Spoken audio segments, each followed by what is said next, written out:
नमस्कार व्यूअर्स, मैं हूं अमीश देवगन और आप देख रहे हैं देश का सबसे लोकप्रिय कार्यक्रम आर पार।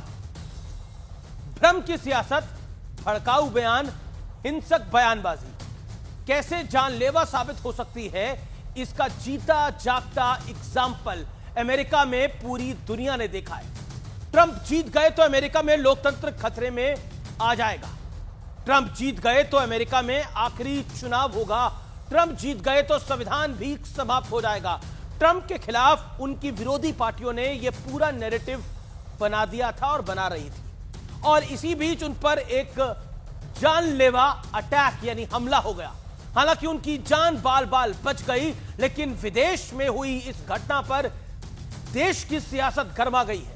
बीजेपी ने कहा कि भारत में भी विपक्ष प्रधानमंत्री मोदी और बीजेपी के खिलाफ ऐसा नैरेटिव बनाने में लगातार जुटा है, बल्कि यहां तो एक ये तक कहा जा चुका है कि देश के युवा प्रधानमंत्री को डंडे मारेंगे। तो दूसरी तरफ कांग्रेस कह रही है कि नफरत की सियासत भारतीय जनता पार्टी करती है। लेकिन बड़ा प्रश्न यह है कि क्या भ्रम की सियासत और उकसाने वाले बयान नेताओं की सुरक्षा के लिए खतरनाक हो सकते हैं?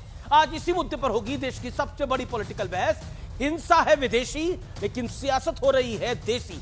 आज का आर पार देश का सबसे बड़ा कार्यक्रम इसी विषय पर व्यूअर्स।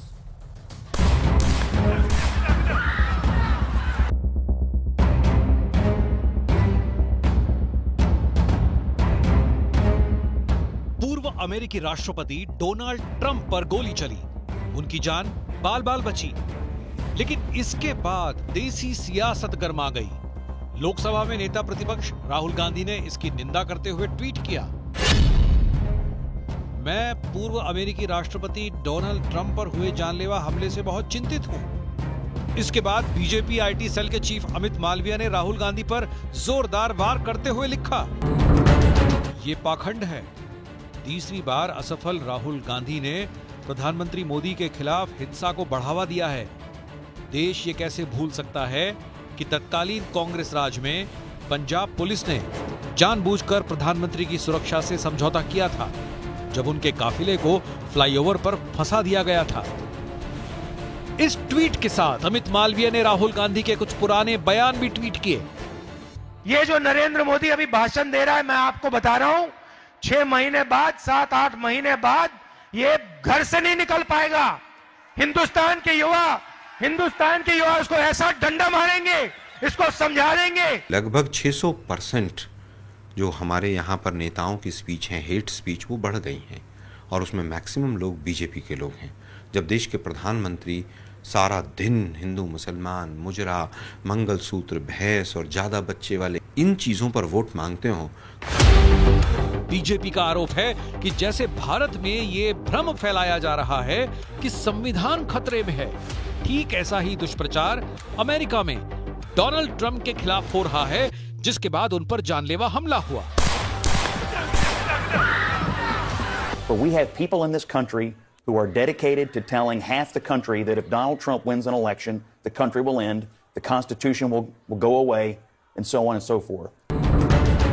उधर बीजेपी पर पलटवार करते हुए कांग्रेस के पवन खेड़ा ने कहा, नेताओं की सुरक्षा के मुद्दे पर सस्ती सियासत नहीं होनी चाहिए।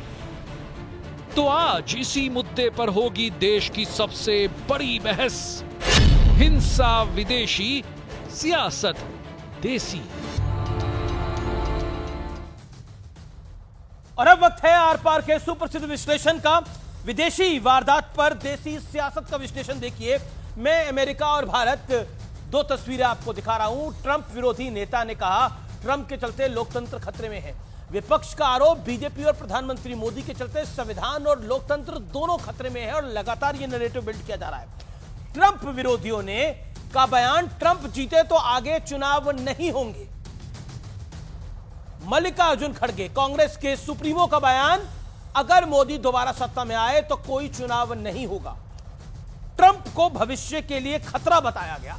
अमेरिका के अंदर राहुल गांधी ने कहा था कि हिंदुस्तान के युवा मोदी को डंडा मारेंगे, याद करिए उस बयान को। उसके बाद राष्ट्रपति चुनाव से पहले डोनाल्ड ट्रंप पर जानलेवा हमला हुआ। मैं 2013 में लेके चलता हूं आपको, जहां पटना की रैली में धमाके हुए थे नरेंद्र मोदी की। अब और पंजाब चुनाव से ठीक पहले फ्लाईओवर में फंसा था प्रधानमंत्री मोदी का काफिला और काफी लंबे समय तक फंसा रहा और उसको लेकर जांच भी हुई और बहुत बातें भी हुई। इसके अलावा भी कई सारे नेताओं के ऐसे बयान हैं जो कि निश्चित तौर पर सवालों को घेरे में है, चाहे वो सत्ता पक्ष के हो चाहे वो विरोधियों के हो। लेकिन बड़ा सवाल क्या है, हिंसक और भ्रम फैलाने वाली बयानबाजी से नेताओं की जान को क्या वाकई खतरा है और इस पर क्या पॉलिटिक्स होनी चाहिए? मेरे साथ बात